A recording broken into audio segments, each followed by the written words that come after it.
welcome to Lumino. Today we're going to be going over 5 horror movies based on real life events.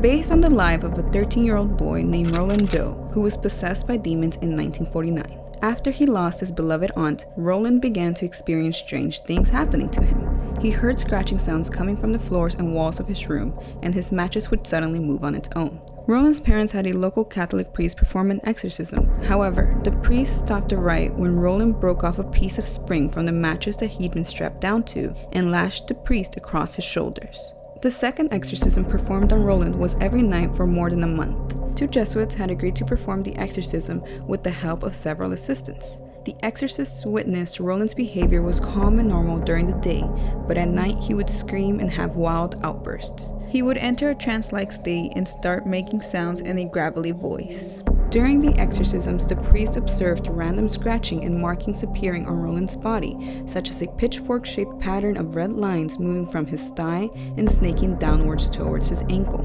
Roland would also react violently when exposed to sacred objects, and his mattress would move aggressively on its own during the exorcisms.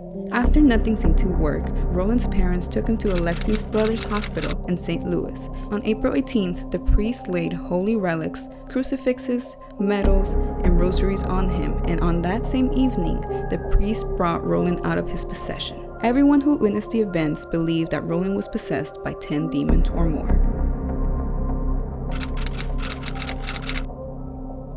Based on the events that occurred to the Lutz family, who moved into the Amityville house 13 months after 23-year-old Ronald DeFeo Jr. brutally shot and killed both his parents and all 4 siblings while they were sleeping with a .35 caliber Marlin rifle. After his capture, Roland testified he was hearing voices that told him to murder his family. In 1975, the Lutz family started experiencing strange phenomena in their newfound house, such as witnessing green slime oozing out of the walls and keyholes, windows slamming open on their own, and they would also get strange odors and cold spots in certain areas of the house. The youngest of the Lutz family, Missy, gained an imaginary friend at the house named Jody, an entity that would present itself in different forms such as an angel or a large pig. Every morning, the whole family would wake up at exactly 3:15 a.m., which was around the time Roland carried out his murders. After a while, the Lutz family requested a priest to bless the house, who also experienced odd occurrences on his visit, such as hearing a voice scream, "Get out," and then feeling the sensation of being slapped even though there was nobody in the room with him. The Lutz family lasted a total of 28 days in the new house before they had enough and felt they needed to leave the residence. Based on the Perron family, who moved into a farmhouse in Harrisville, Rhode Island in 1971, where they noticed strange things happening almost immediately after they moved in, such as the broom moving to different locations on its own, scraping sounds in the kitchen when no one was in there, and they would occasionally find small piles of dirt in the center of the kitchen floor. Carolyn Perron eventually researched the history of her new house, to which she discovered several family members of the previous owners had died under mysterious or horrific circumstances, such as children drowning in a nearby creek or hanging themselves in the attic. After further research, it was revealed that the demon tormenting the family was once a real person who lived in the farmhouse in the mid-1800s, a Satanist named Bathsheba Sherman. Evidence had pointed to Bathsheba being involved in the death of a neighbor's child, however, was never taken to trial or punished for the crime. After the Perron family contacted paranormal investigators Ed and Lorraine Warren, a seance was performed by Lorraine in which Caroline became possessed, speaking in tongues and rising from the ground in her chair.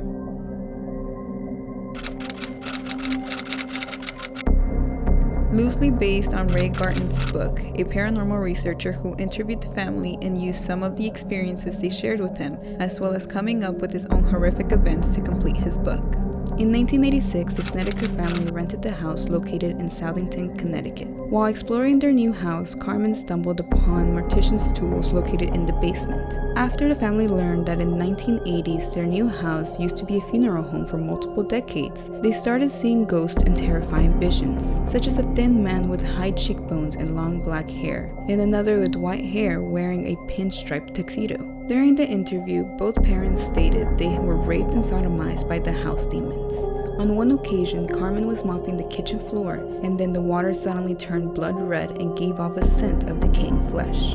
On another occasion, when 2 of the kids were goofing around in the basement, Bradley, the middle child, laid on a gurney which then started spinning on its own. Bradley had also witnessed the lights turning on and off repeatedly, even though there were no bulbs connected.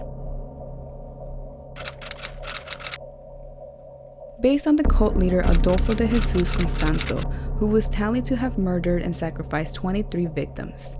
The movie Borderland contains gory details of how human sacrifices were practiced by the cult. Adolfo's cult was built with several loyal disciples, with at least 4 members being a part of the Federal Judicial Police, including the head of the Mexican branch of Interpol.